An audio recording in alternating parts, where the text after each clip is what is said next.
Azov continue fighting. They're hiding in residential buildings.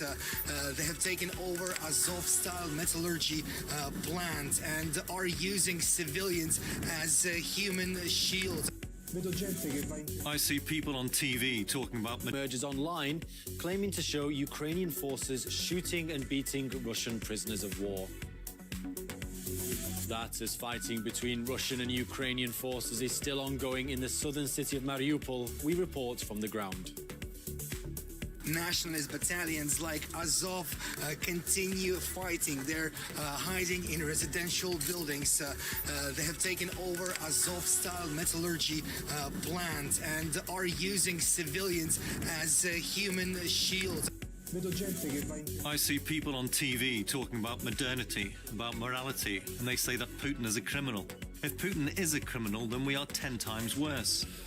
An Italian journalist who's reporting on the ground from the Donbass accuses Western media of distorting its coverage of Ukraine.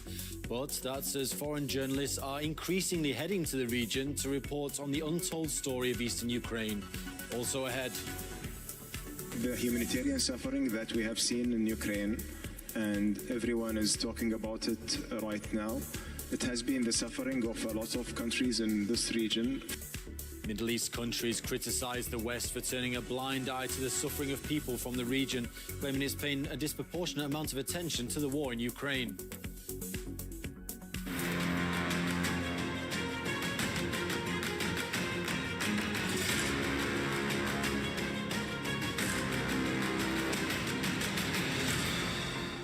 It's Monday morning here in Moscow. My name is Peter Scott and welcome to 30 minutes of news and views here on RT International, coming to you live from the Russian capital.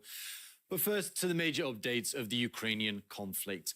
The Russian Ministry of Defense says its offensive in Ukraine is going to plan, with the main tasks of the first phase successfully accomplished.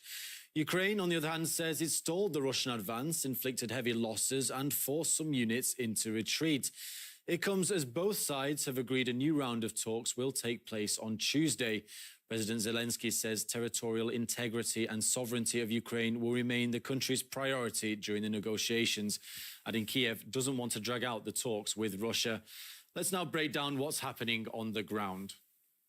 This is some of the latest footage from the centre of Ukraine's second largest city, Kharkiv, where, according to local authorities, 2 districts were shelled by the Russian military overnight.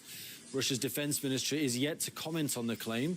Thousands of Kharkiv residents have sought shelter in metro stations. The Donetsk People's Republic Information Ministry has released video allegedly showing Ukrainian forces shooting and beating Russian prisoners of war. The head of Russia's investigative committee has ordered an investigation into the incident. Now, we won't show you the disturbing video as it portrays soldiers bound, lying on the ground with multiple bullet wounds to their legs, while others have broken bones. The as yet unverified footage has caused anger on social media, and Ukrainian officials, meanwhile, gave this comment. I remind everyone that abusing prisoners of war is a war crime that does not carry amnesty under international law and does not have a statute of limitations. We are a European army of a European country. We treat prisoners according to the Geneva Convention, no matter what your personal emotional motives may be. Ukrainian soldiers shoot 2 Russian prisoners of war in the legs and film themselves doing it.